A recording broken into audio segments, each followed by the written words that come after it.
In 1995, 16-year-old Emily Serrano vanished without a trace during a Caribbean cruise, her disappearance haunting her mother for over a decade. 13 years later, a tarnished silver chain bracelet, one Emily never took off, resurfaces in a Florida pawnshop, reigniting an investigation that will unravel secrets buried at sea and finally expose the truth hidden below deck.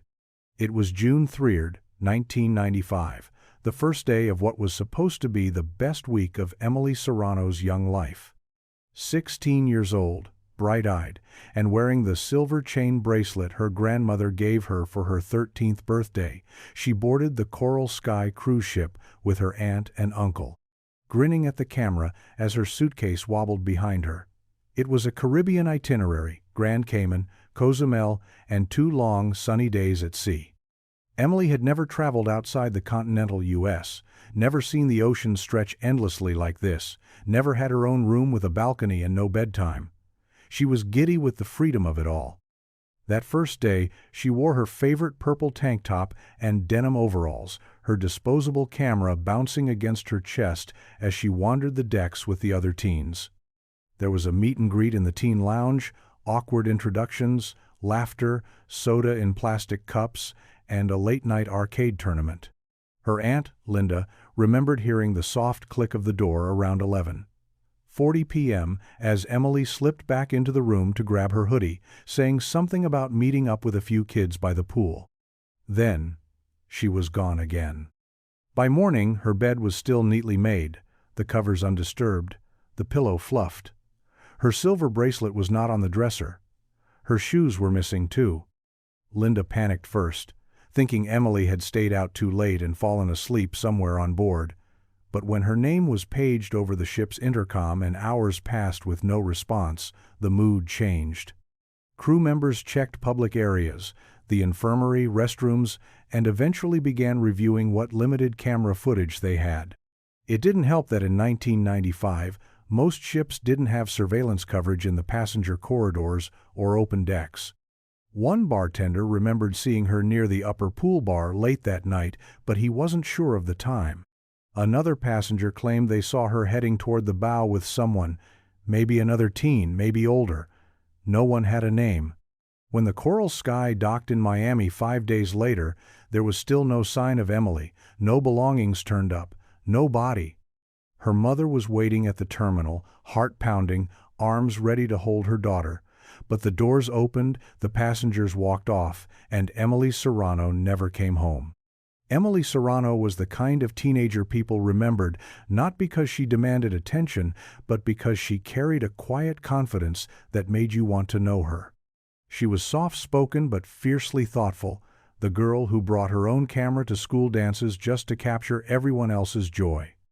At 16, she was all about documenting memories, scrapbooks, photo albums, labeled envelopes of developed film stacked in her bedroom closet.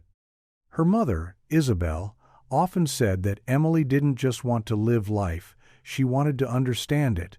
She had a gift for noticing what other people missed.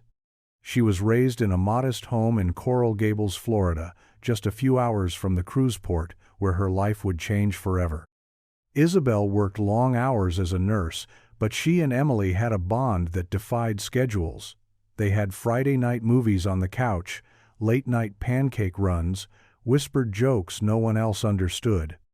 When Emily turned 13, Isabel gave her the silver chain bracelet that had belonged to her own mother. It was simple, elegant, and worn, to the point that it perfectly matched the curve of Emily's wrist. She wore it to school, to the beach, even in the shower. It became so much a part of her that Isabel used to joke she'd have to surgically remove it one day. That summer of 1995, Emily had just finished her sophomore year. She was already looking at photography programs and dreaming of studying abroad. The cruise had been a last-minute gift from her older brother Anthony, who couldn't make it and had offered his spot to her. Isabel was nervous, but Emily begged for the chance.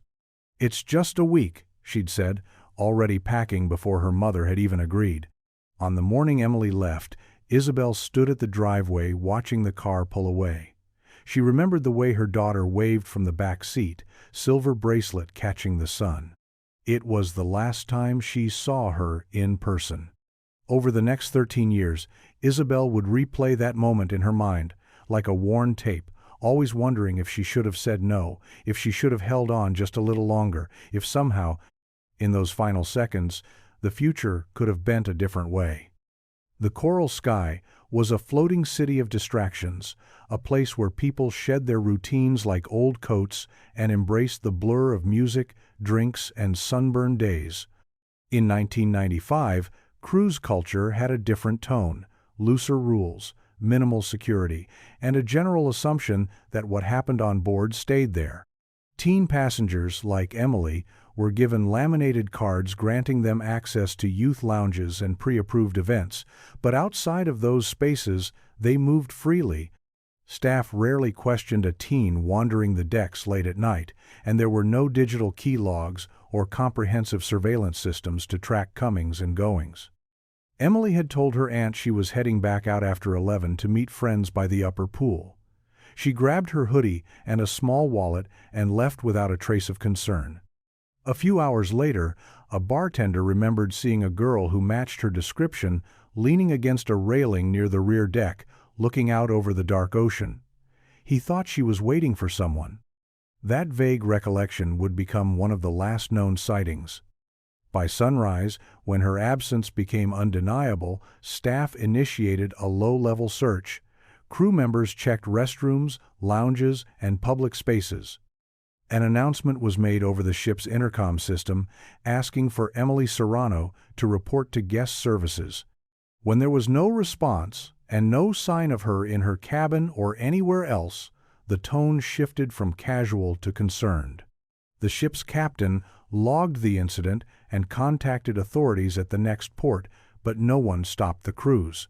Passengers continued dining, sunbathing, and snorkeling in Cozumel, while somewhere in the background, a girl's disappearance hovered like a storm cloud no one wanted to acknowledge. Isabel was notified days later, after the cruise had already ended. The call came from her sister-in-law. Isabel remembered dropping the phone. She couldn't process the words at first. Vanished. No explanation. Possibly overboard. No confirmation. A mother's mind doesn't work in hypotheticals. She needed answers, something real to hold on to, some object or proof that her daughter had been alive past that final wave goodbye. But the only thing that ever came back was silence, a missing poster, and a name added to the long list of people lost at sea without a trace. When the Coral Skye pulled into port and Emily wasn't among the passengers walking off, the moment became fixed in time for Isabel Serrano. She stood just beyond the terminal ropes, searching every face that came through the sliding doors, scanning for the unmistakable bounce in Emily's step, the silver flash of her bracelet in the sunlight. But the crowd thinned, the chatter died down, and the crew began disembarking. Her sister-in-law was pale, shaking, unable to speak for a few seconds. Isabel didn't understand at first. It wasn't until someone from the cruise line approached her with a practiced voice and an apologetic tone that the truth broke through the haze. Emily wasn't lost in the shuffle. She was gone. In the first few days, the family clung to hope.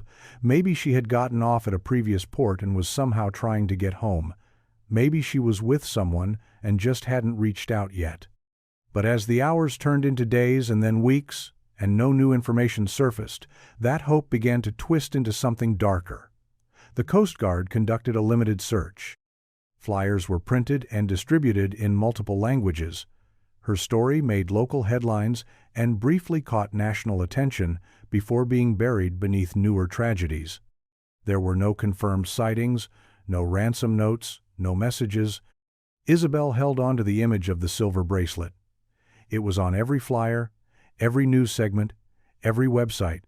Silver chain, slightly worn, with a small charm that had the initials ES engraved into the underside. The bracelet had always been more than jewelry. It was a piece of her family's history, passed from mother to daughter. Emily loved it. She wore it constantly. To Isabel, The bracelet became the last physical proof that Emily had been real, that she hadn't simply dissolved into the sea. In the silence that followed the investigation, that bracelet took on the weight of everything Isabel had lost. Years passed. Birthdays came and went. Isabel stopped celebrating them. She kept the front porch light on every night until the bulb burned out. Eventually, she stopped replacing it. The world moved on, but she didn't. Then, in 2008, everything changed with a phone call from a sheriff's office in Florida. A bracelet had turned up in a pawn shop, tarnished, simple, engraved with the initials ES. The pawn shop was small and forgettable, tucked between a laundromat and an abandoned diner off a quiet stretch of road in Fort Myers. Most days, the customers were regulars, people pawning old tools or buying second-hand electronics. But on a warm afternoon in April of 2008, a man named Tyler Jensen walked in looking for a gift. His daughter had just gotten into a community college upstate, and he wanted to find her something that felt meaningful, something with history.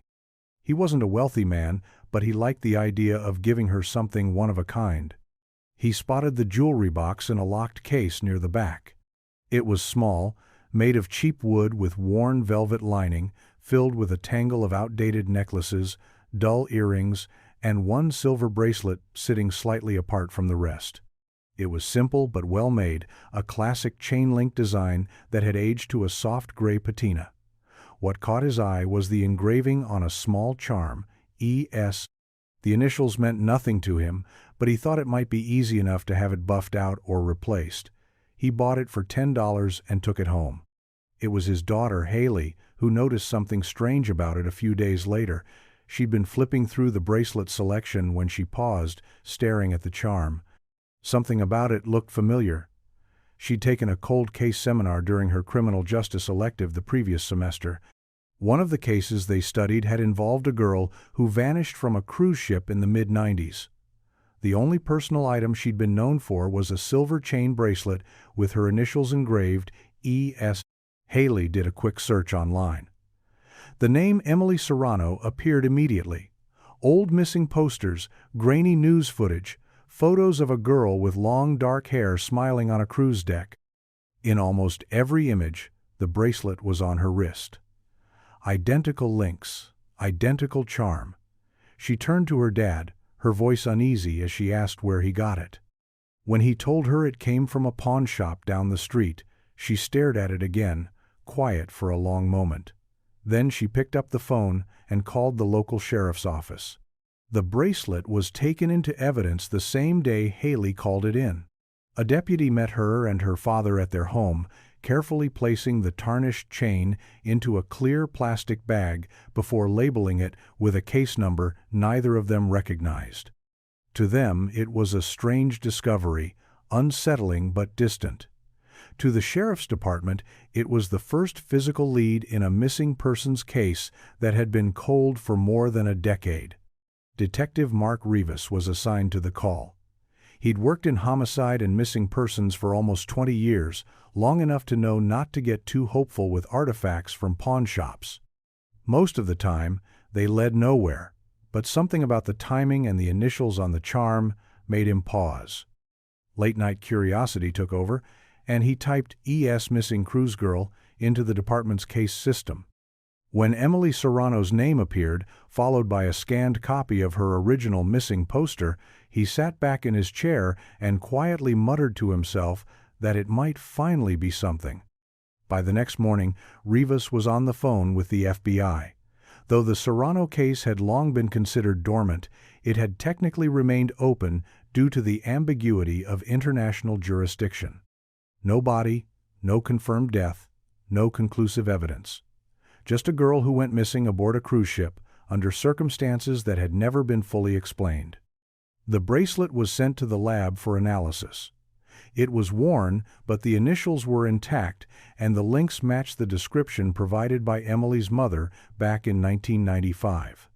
Photos from the missing person flyers showed the same design in multiple shots, close-ups from birthday parties, a holiday dinner, the last picture taken before the cruise. Detective Rivas placed a call to Coral Gables. The number listed for Emily Serrano hadn't changed. When she picked up, her voice was cautious, not unkind, but tired in a way that only time and loss can make permanent. He introduced himself, mentioned her daughter's name, then explained that something had surfaced, something small but specific. There was a pause on the other end, followed by the softest exhale. Isabel didn't cry, not yet. She only asked if it was still intact, and whether it had her initials on the charm. When he said yes, she whispered, "That was hers." The bracelet was taken into evidence the same day Haley called it in. A deputy met her and her father at their home, carefully placing the tarnished chain into a clear plastic bag before labeling it with a case number neither of them recognized. To them, it was a strange discovery, unsettling but distant. To the sheriff's department, it was the first physical lead in a missing persons case that had been cold for more than a decade. Detective Mark Rivas was assigned to the call. He'd worked in homicide and missing persons for almost 20 years, long enough to know not to get too hopeful with artifacts from pawnshops. Most of the time, they led nowhere. But something about the timing and the initials on the charm made him pause. Late-night curiosity took over, and he typed "E.S. Missing Cruise Girl" into the department's case system. When Emily Serrano's name appeared, followed by a scanned copy of her original missing poster, he sat back in his chair and quietly muttered to himself that it might finally be something. By the next morning, Rivas was on the phone with the FBI. Though the Serrano case had long been considered dormant, it had technically remained open due to the ambiguity of international jurisdiction. No body, no confirmed death, no conclusive evidence.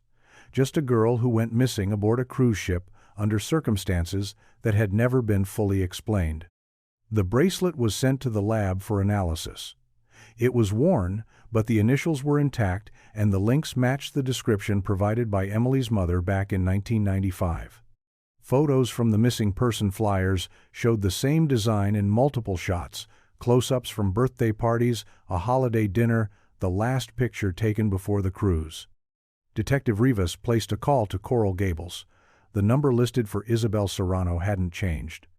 When she picked up, her voice was cautious, not unkind, but tired in a way that only time and loss can make permanent. He introduced himself, mentioned her daughter's name, then explained that something had surfaced, something small but specific. There was a pause on the other end, followed by the softest exhale. Isabel didn't cry, not yet. She only asked if it was still intact, and whether it had her initials on the charm. When he said yes, she whispered, "That was hers."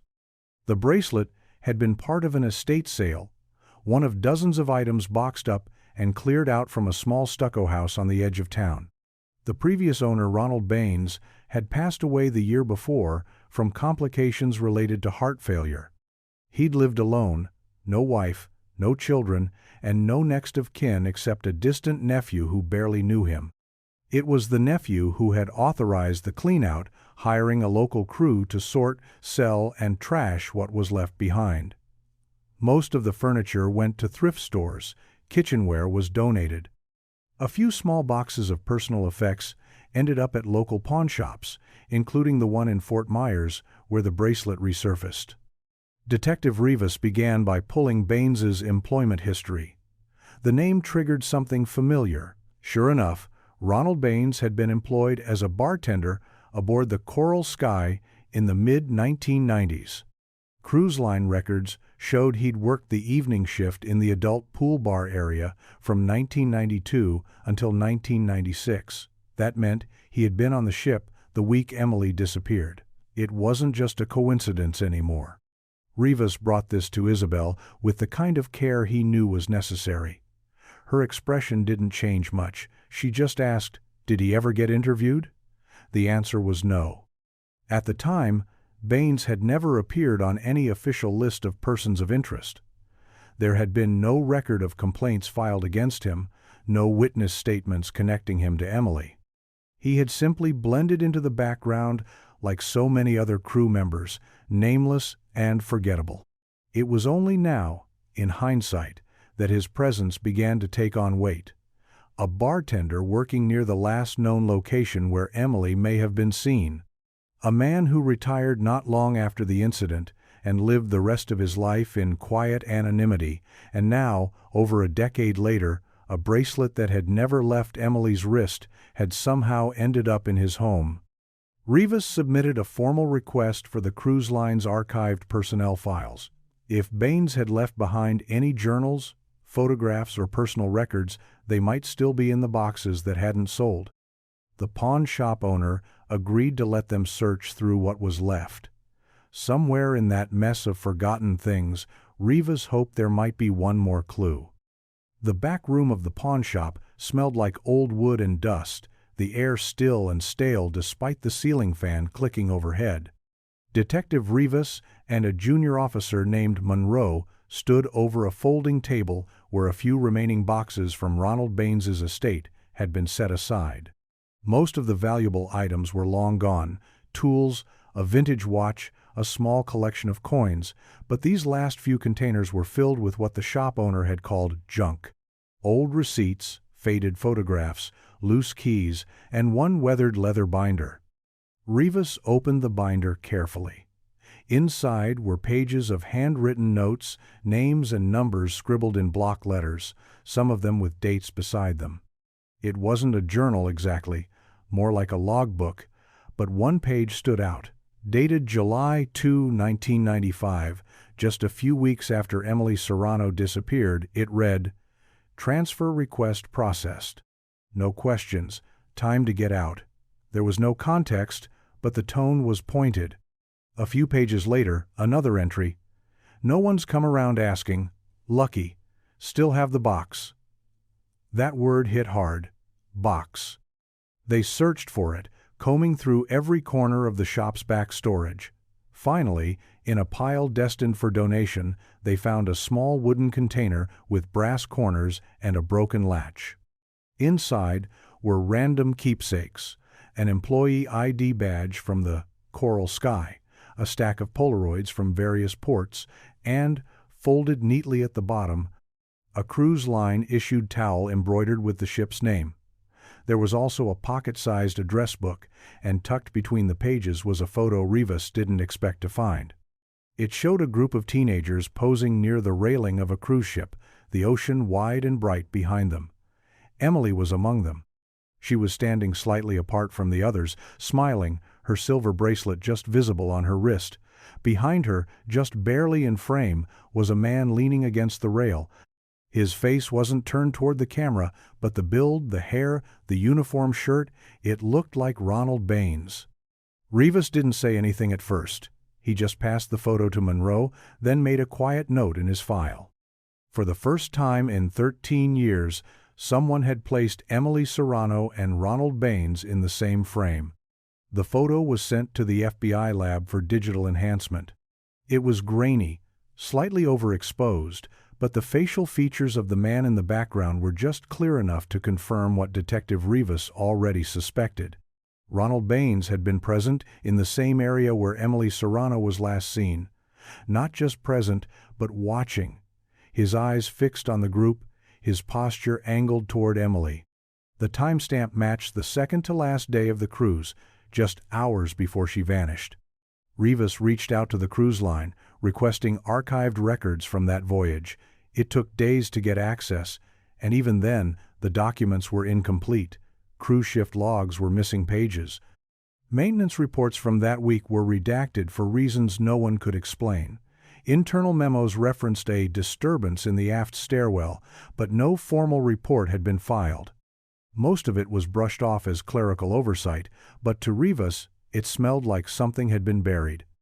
Meanwhile, Isabel reviewed the photo in person. Her hands shook when she saw her daughter again, laughing, hair swept by the breeze, unaware of anything dark around her. She traced the edge of the bracelet in the photo with her thumb, then asked to see the man in the background. When she looked closely, her expression flattened. "I don't know him," she said softly. "But I don't like the way he's looking at her." Rivas agreed. They now had circumstantial evidence placing Baines near Emily shortly before she disappeared, an item of hers found among his belongings, and a cryptic journal suggesting he'd moved quickly and quietly after the incident. It wasn't enough to charge a dead man, but it was enough to reopen the case formally and begin building the timeline again from scratch. He made a list of former crew members who'd worked the Coral Skye that summer and began tracking down those still alive and willing to talk. One name kept coming up: Clara Reeds, a former housekeeping supervisor who had stayed on board for years before retiring to New Orleans. She was described as meticulous, friendly, and impossible to fool. Rivas made arrangements to visit her. If anyone remembered what really happened that week, it might be the woman who cleaned up after it.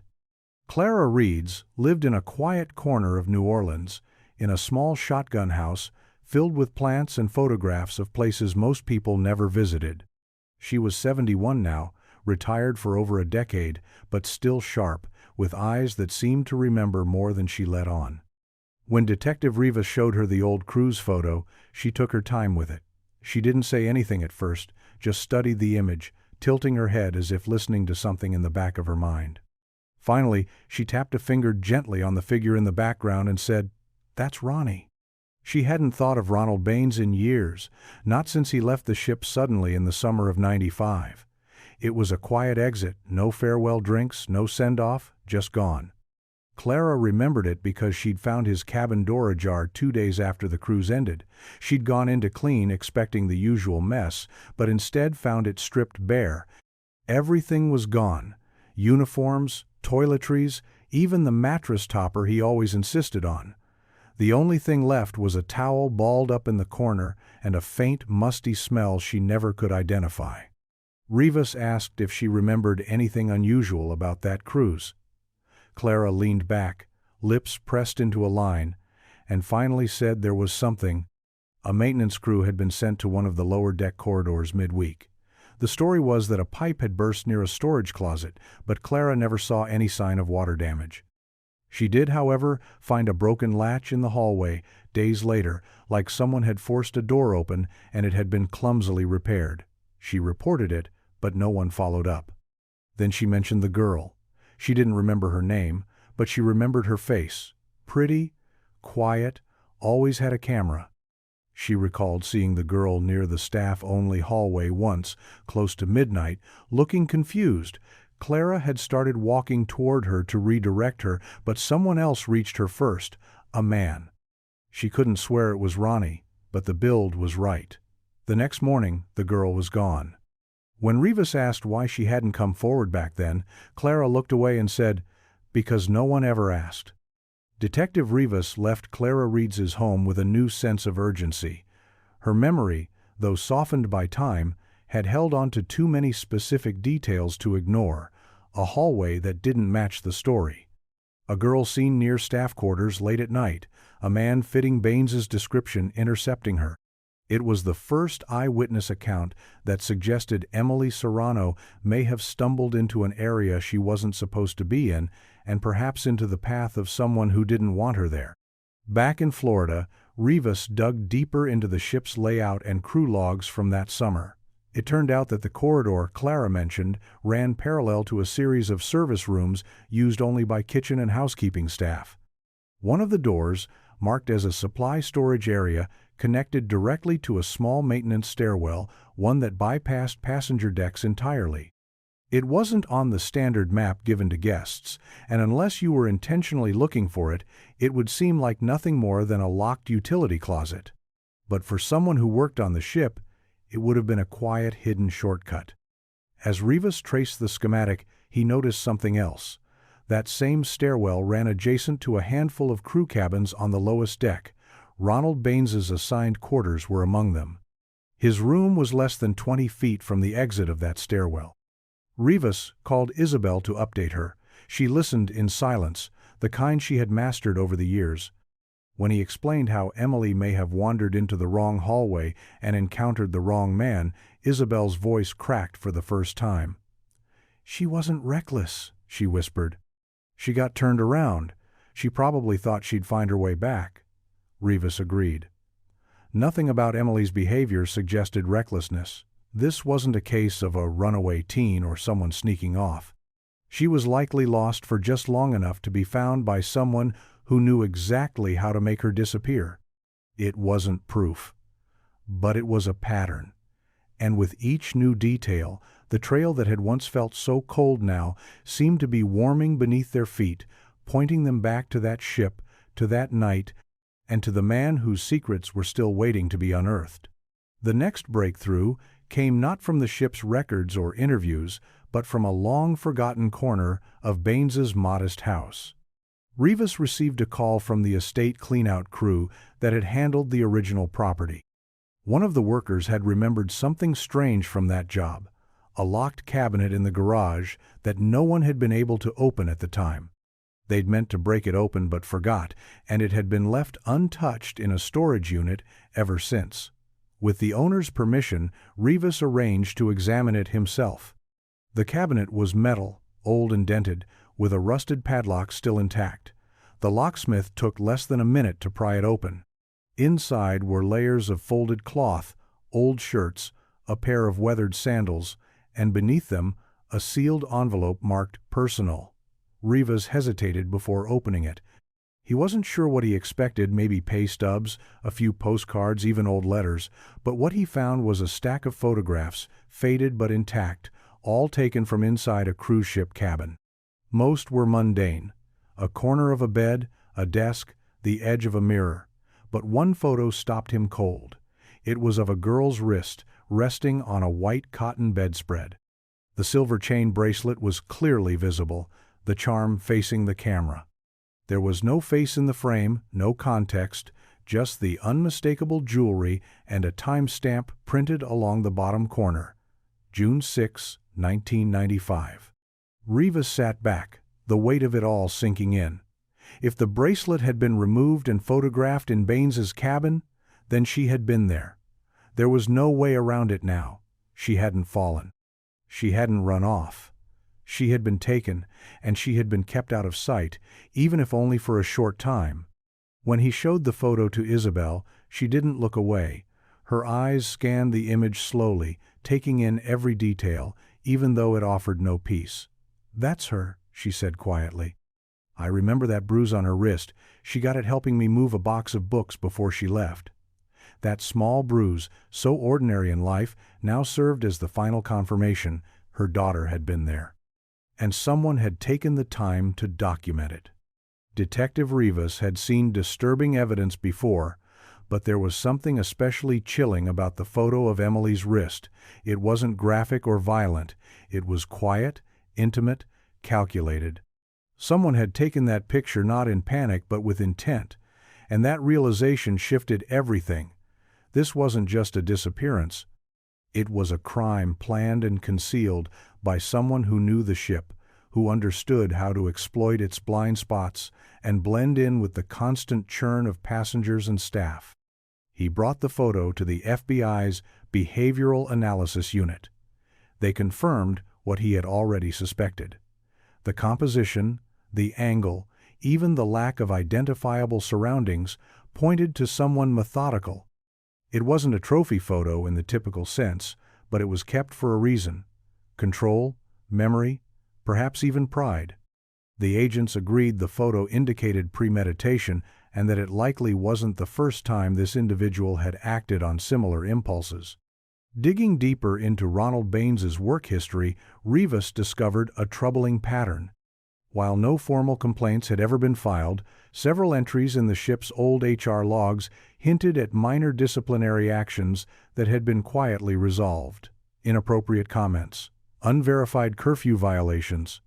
One entry simply read, "Guest discomfort incident, no formal report." These entries were vague, but each one placed Baines in proximity to teenage female passengers, often alone, often late at night. Rivas reached out to the cruise line again and pressed harder. Eventually, a retired former security officer agreed to speak off the record. He remembered Baines. Said he'd always seemed a little too friendly with younger guests, especially those traveling without parents. But no one ever pushed it because there were no hard accusations, and Baines kept to himself. When Emily went missing, he claimed to know nothing, said he'd been off duty and in his cabin all night. No one challenged it, no one searched his room. Now, years later, they knew she had been there. The towel from the ship, the bracelet, the photo, all pointing to a truth that had been buried under bureaucracy and silence. Rivas wasn't just building a timeline anymore. He was unearthing a cover-up, intentional or not, and Emily's story was no longer just one of disappearance.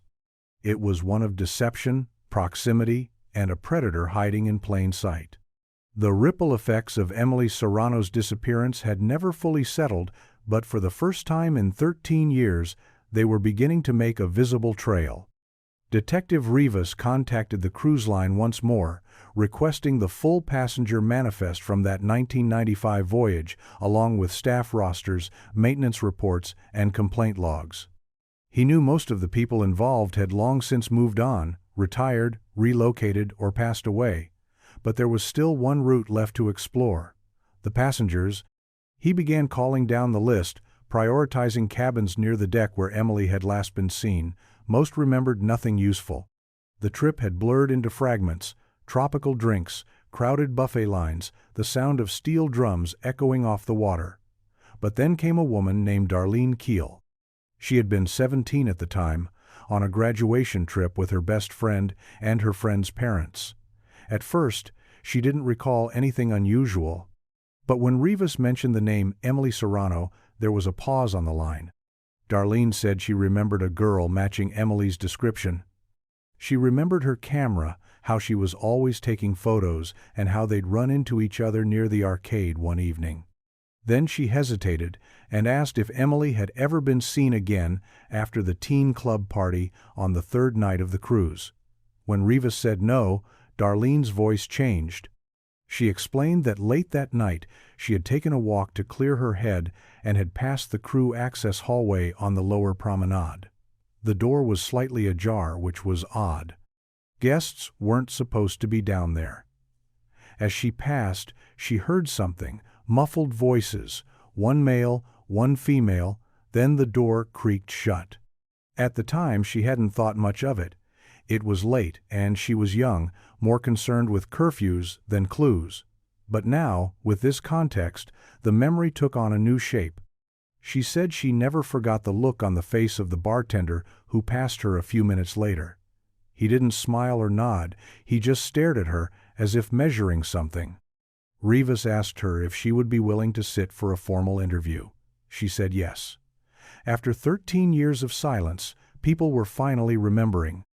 And every detail they gave pushed Emily's story one step closer to the truth. Darlene Keel's interview lasted nearly 3 hours. She was calm but deliberate, her voice steady as she walked through the memory that had been tucked away for more than a decade. Rivas listened carefully, taking notes as she described the dim hallway, the open crew door, and the unease that settled in her stomach when the man passed her. She hadn't known his name back then, but she remembered his uniform. Bartender. Tall, quiet, a little older than the others. When Rivas showed her the enhanced photo from the cruise, she nodded slowly. "That's him," she said. "That's the guy who looked right at me that night." It wasn't enough to convict anyone, but it added another piece to a puzzle that was finally beginning to show its shape. Rivas was compiling a pattern now. Photos, statements, logs, and personal effects, all pointing to a narrow window of time and a single man whose quiet presence had hidden more than anyone realized. He returned to the ship's blueprints and studied them again: the stairwell where Emily may have entered, the shortcut that led directly to crew cabins, and just one door between her and the place where Baines slept. Isabel remained updated through every step. She was no longer just waiting for answers, she was part of the process. When Rivas shared Darlene's account, Isabel didn't cry. She simply sat down and said she had known from the beginning that Emily hadn't wandered off alone. There had always been something wrong with how neatly the story had been folded away.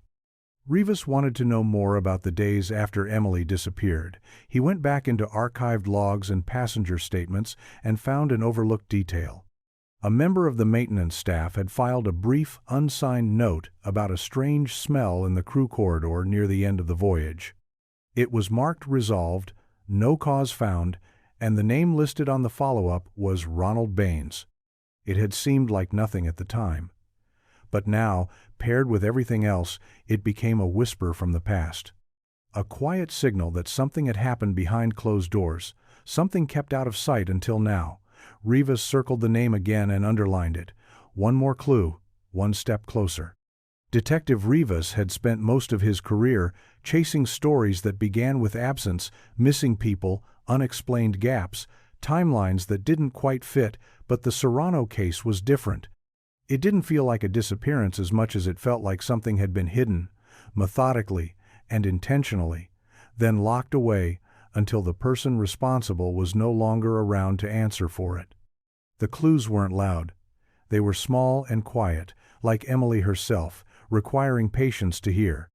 He turned his focus back to Ronald Baines's living quarters on the Coral Skye during that fateful cruise. According to the ship's archived assignments, Baines had occupied a lower-level crew cabin known for its isolation. It sat behind the laundry storage area, down a narrow hall with no guest access. Most staff disliked being stationed there because it was damp and noisy, but Baines had specifically requested it after his first year on board. No roommates, no shared walls, just space and quiet. At the time, no one questioned it. But now, it was hard not to see the motive behind that preference. A crew member named Edgar Mendez, who had once bunked down the hall, was located through a retired staff directory.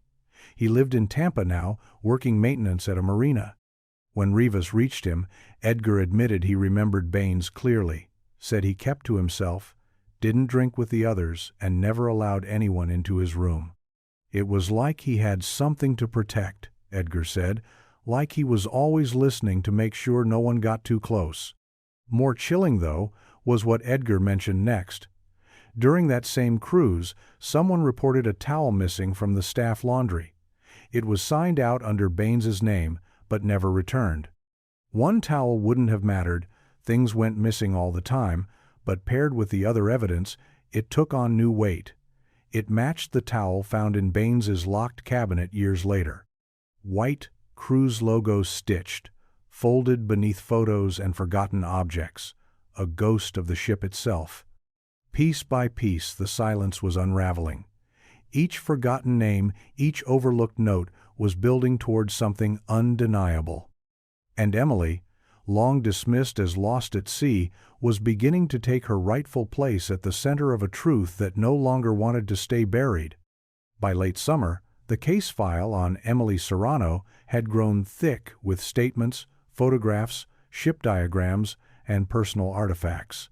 But it still lacked the one thing every case needed to be taken seriously by prosecutors: proof of what had happened between the moment she was last seen and the moment her bracelet ended up in Ronald Baines's locked cabinet. Suspicion could stir movement, but evidence opened doors, and for the past 13 years, those doors had stayed shut. Detective Rivas turned his attention to one final, overlooked piece of the cruise ship's legacy: the maintenance logs. While many of the original files had been purged or archived improperly, he located a surviving backup copy of engineering reports that had been digitized during a software transition in 2001. Buried in those records was a brief, 4-line entry marked for June 7, 1995. Service request, odor complaint, crew hallway, ventilation flushed, work order closed, no technician signature, no follow-up. The ventilation system near Baines's room had been addressed for a smell that no one bothered to investigate further.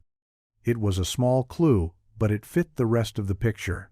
If Emily had been hidden, even temporarily, that part of the ship, with limited access and minimal surveillance, would have allowed it. And if something more had happened there, that unexplained odor, logged and dismissed, could have been the faint echo of it. Still, Rivas needed more than theory. He turned back to Baines's house and requested a second forensic review of the belongings found in the cabinet.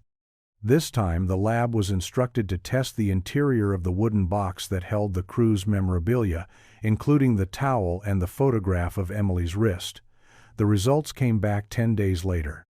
On the inner lining of the box, trapped in the grain of the wood, a partial DNA profile was recovered. It was degraded, but viable enough to run against a known sample. Emily's toothbrush, sealed and preserved from her mother's home since 1995, had been stored in cold evidence storage as part of the original missing person file. When compared to the sample from the box, the results came back with a strong familial match. It wasn't just Emily's bracelet that had been in Baines's possession. At some point, part of her had been too. When the DNA results came back, Detective Rivas sat alone in his office for nearly an hour. He didn't rush to call anyone. He didn't type the case summary. He just stared at the report, reading it again and again until the words lost their shape. The degraded sample found inside the wooden box was a familial match to Emily Serrano. After 13 years of questions, something tangible had finally surfaced. It wasn't a theory. It wasn't a memory. It was science, quiet and undeniable. He called Isabel that evening.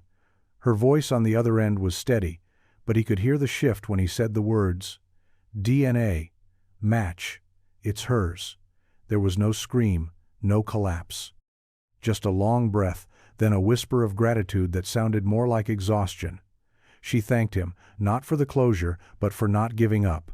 For seeing Emily not as a lost girl, but as someone worth finding. With confirmation that Emily had been inside Baines's cabin and her belongings had been intentionally kept, the scope of the investigation changed. This was no longer a missing persons case.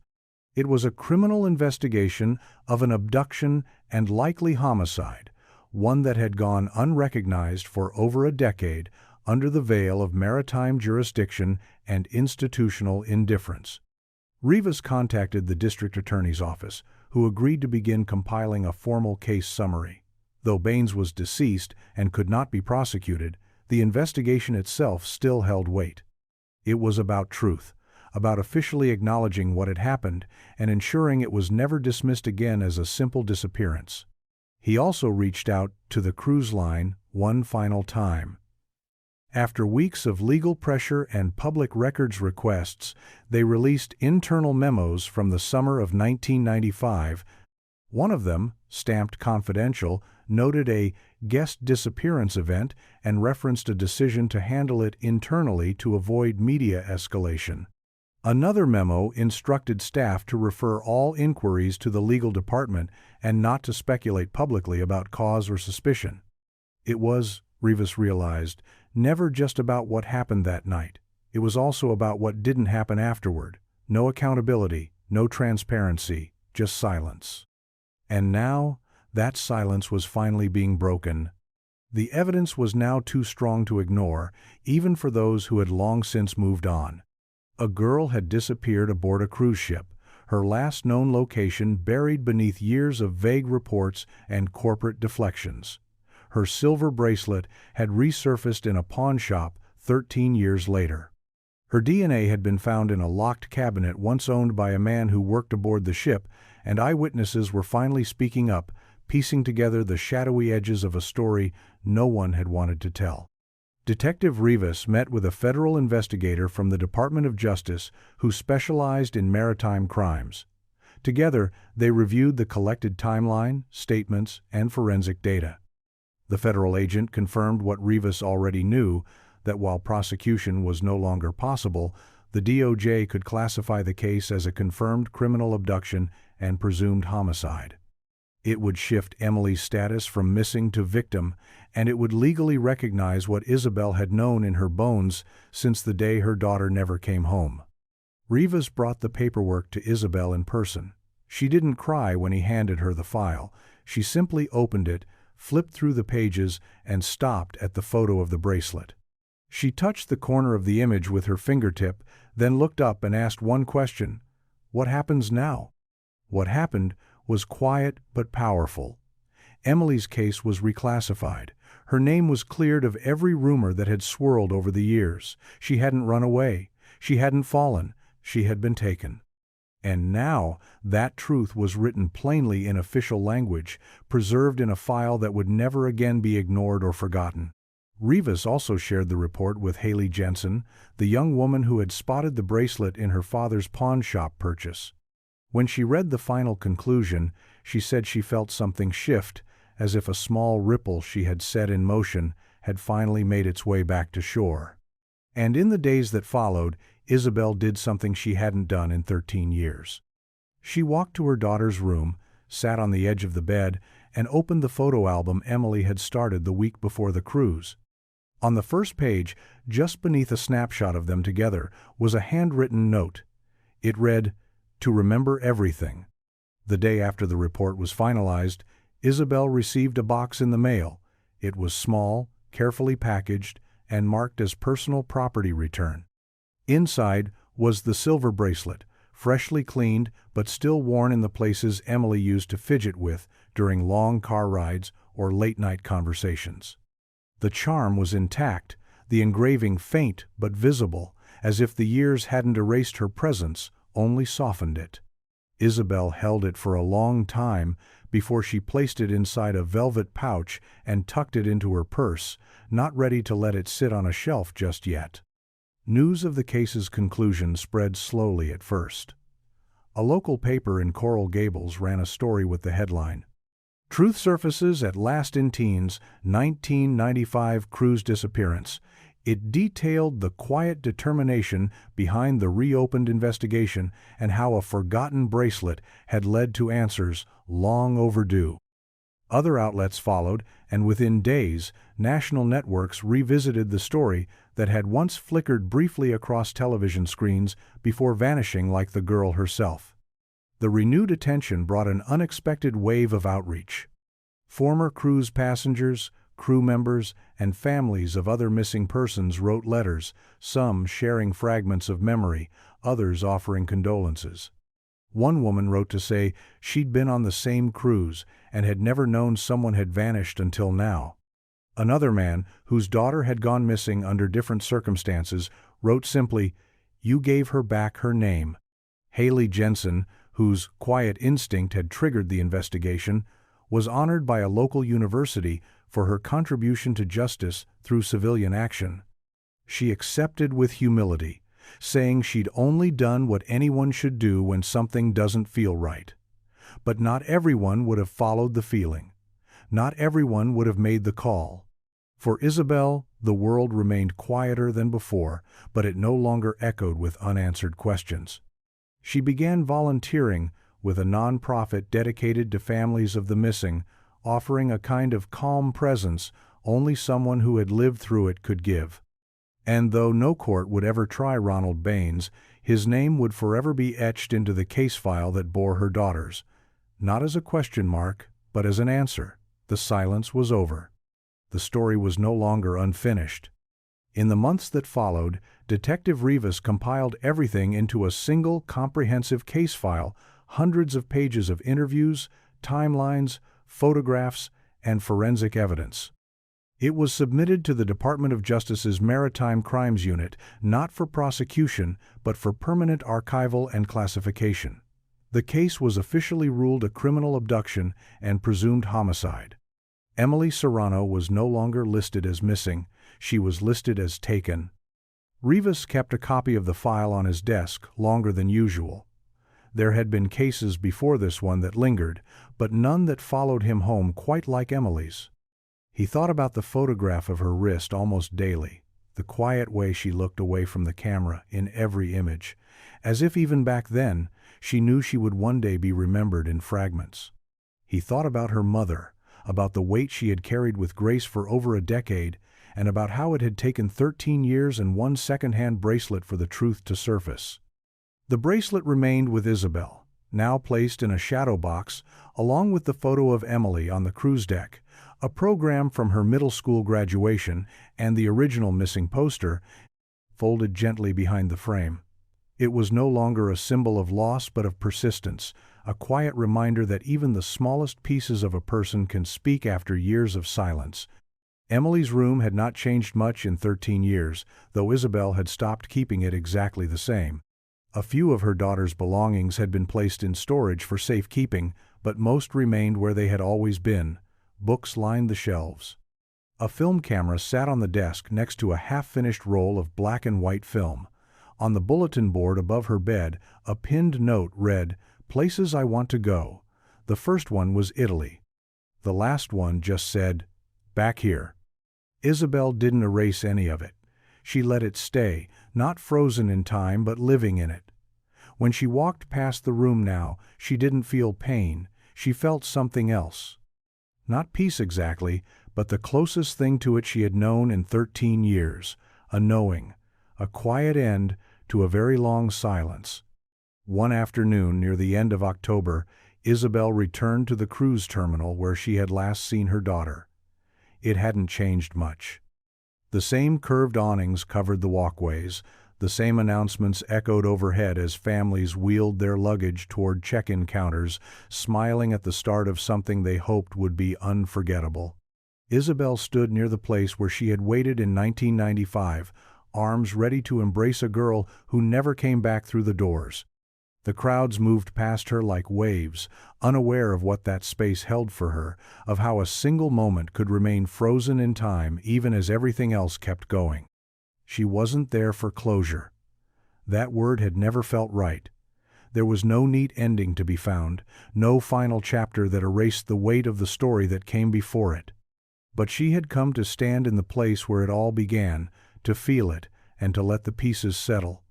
In her purse was the bracelet, tucked inside its velvet pouch. She hadn't worn it yet. She wasn't sure she ever would, but she kept it close. Rivas joined her, standing a respectful distance away until she nodded for him to come closer.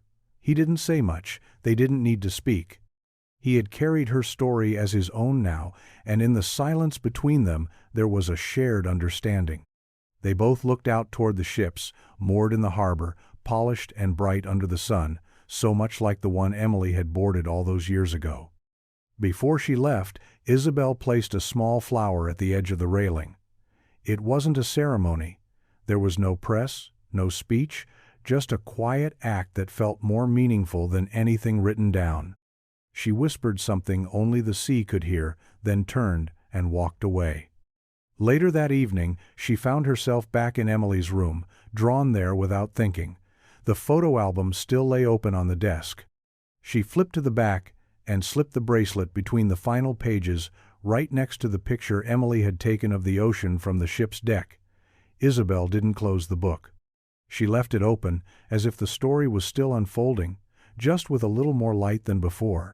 Weeks after her quiet visit to the cruise terminal, Isabel received a letter postmarked from New Orleans. It was written in careful cursive and signed by Clara Reeds, the former housekeeping supervisor who had seen Emily that night near the restricted hallway.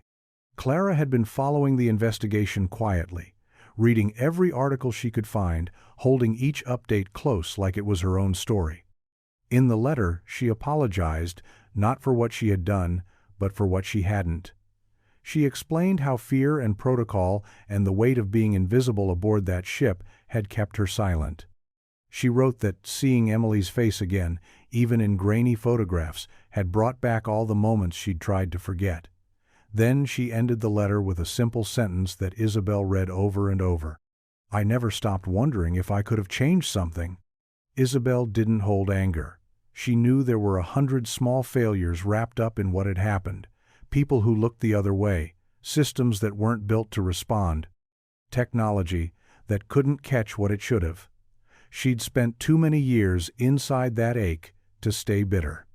But it meant something to know that others still carried her daughter's memory too, that even those who had been part of the background now felt the weight of her absence.